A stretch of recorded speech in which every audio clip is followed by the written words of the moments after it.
The rain poured down onto the streets of London that night, making everyone rush for cover. The wind howled and shook the windows in their frames.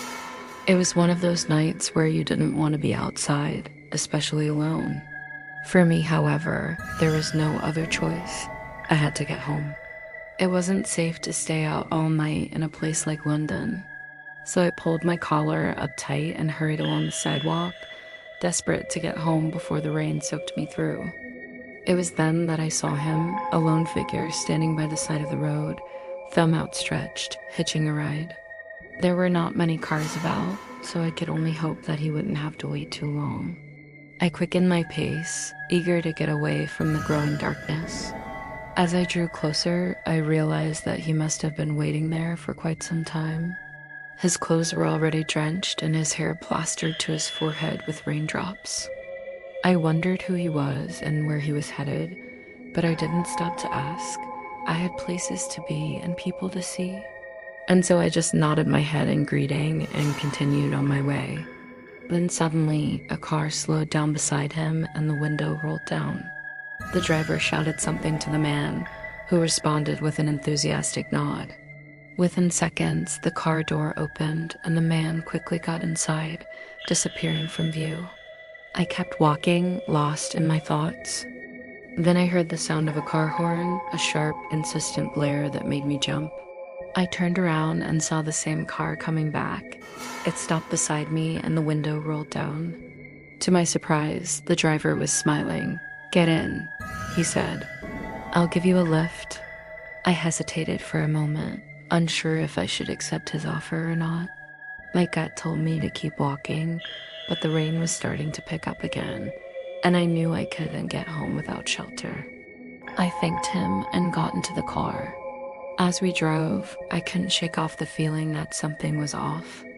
The driver kept glancing at me, and it made me uncomfortable. I wanted to get out and run away. "Where do you live?" he asked, his eyes fixed on the road ahead. "Not far from here," I replied, hoping he would drop me off soon. But instead of turning onto my street, he kept driving, and I started to panic. I tried to make conversation to ease the tension, but he wasn't interested. He remained silent, his gaze unwavering. Suddenly, he slammed on the brakes, and I gasped as we came to a halt. He turned to me, his face inches away from mine, and I could see the evil glint in his eyes. "Don't move," he whispered, his voice a menacing growl. "You're not going anywhere."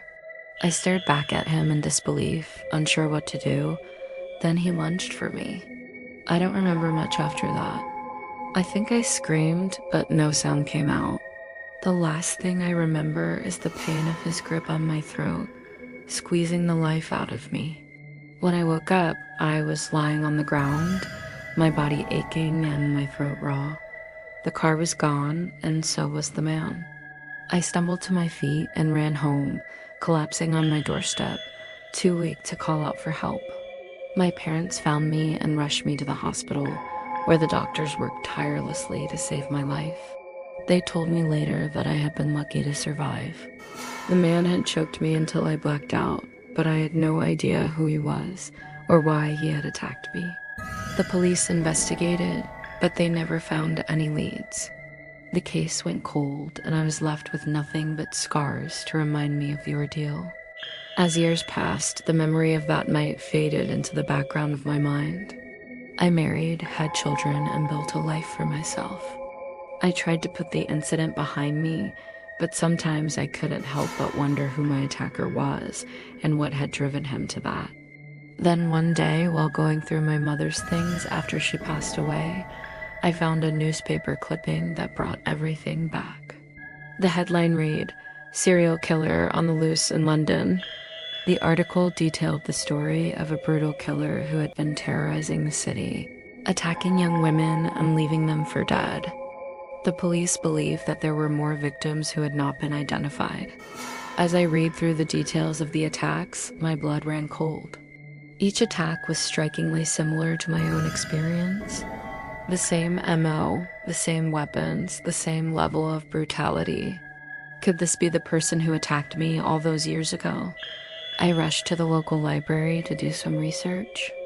I searched through old newspaper archives and found a photograph of the man who had been dubbed the Beast of Belgravia by the media.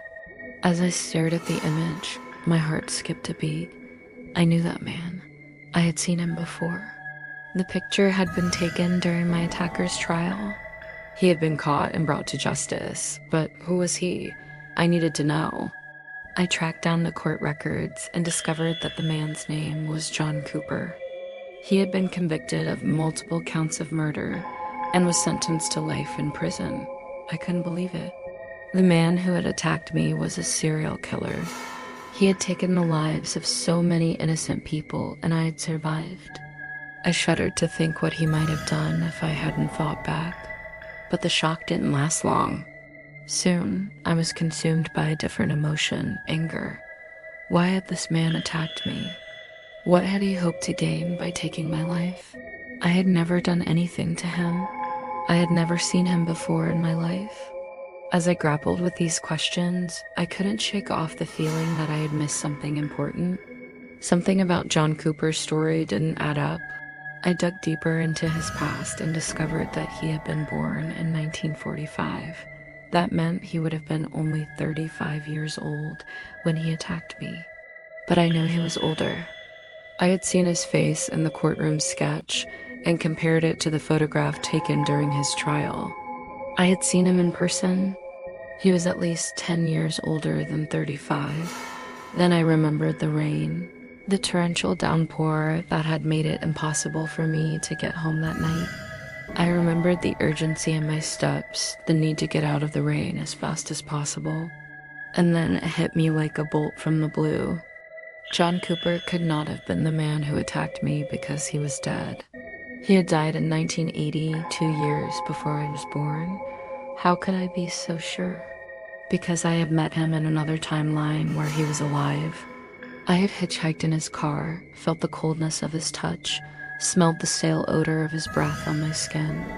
But in this reality, he was dead, killed in a car chase with the police, according to the newspaper clippings I had found. A part of me was relieved. I had survived an attack by a serial killer and lived to tell the tale. But another part of me felt cheated. I had experienced the trauma of that night firsthand, but now I couldn't prove it. How could I convince anyone that I had been attacked by a man who had died almost a decade ago? I was left with my memories and my scars, forever changed by the events of that rainy night. But I knew the truth, and deep down, it was all that mattered. I had faced death and lived to tell the tale, and that, I knew, was a story worth telling. Now, are you curious to hear more stories like this one? Well, I have something special for you. Check out this video next. I promise you won't regret it. Thanks for watching, and I'll see you there.